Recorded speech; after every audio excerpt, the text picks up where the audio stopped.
Rijul Gupta est le fondateur de la société californienne Deep Media.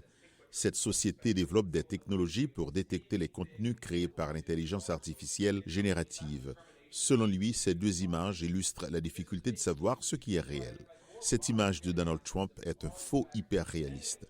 En revanche, celle-ci de Joe Biden est authentique, puisqu'il a brièvement porté un chapeau Trump 2024 dans une caserne de pompiers de Pennsylvanie.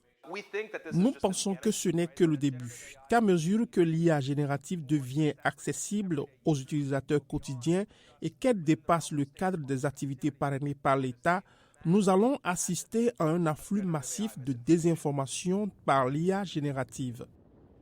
Dans le cadre des efforts déployés pour tenter de devancer cette désinformation, la Californie a promulgué une série de lois dont l'une exige que les plateformes de médias sociaux examinent les vidéos liées aux élections qui utilisent un contenu généré par des machines et qu'elles les retirent ou les qualifient de contenu manipulé. Mark Berman, membre de l'Assemblée de l'État, a parrainé cette loi et dit comprendre les inquiétudes quant à l'impact qu'elle pourrait avoir sur la liberté d'expression garantie par la Constitution des États-Unis. Le premier amendement vous donne le droit de dire ce que vous voulez. Il ne vous donne pas le droit de mettre vos mots dans ma bouche. Et c'est ce que fait cette technologie. C'est donc très différent de la façon dont nous concevons le premier amendement ou de la façon dont nous l'avons conçu pendant des siècles. La loi exempte les contenus qui relèvent de la satire ou de la parodie. Ce n'est pas suffisant pour David Snyder. Les plateformes ont leur propre droit en vertu du premier amendement de prendre des décisions éditoriales sur ce qui va être publié et ce qui doit être autorisé sur la plateforme en tant qu'entreprise. Eugene Volokh est un spécialiste du premier amendement à la Hoover Institution de l'Université de Stanford.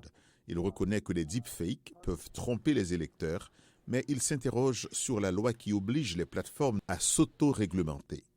Elle met la charge sur les plateformes et cela pourrait bien être considéré comme une restriction indue de la liberté d'expression parce que les plateformes confrontées au risque d'être punies par les propos de quelqu'un d'autre pourraient même, dans des cas proches, dire « Eh bien, vous savez, nous ne sommes pas sûrs qu'il s'agisse d'un deepfake, mais nous ne voulons pas prendre ce risque et nous allons simplement l'enlever. » Les nouvelles lois entreront en vigueur l'année prochaine.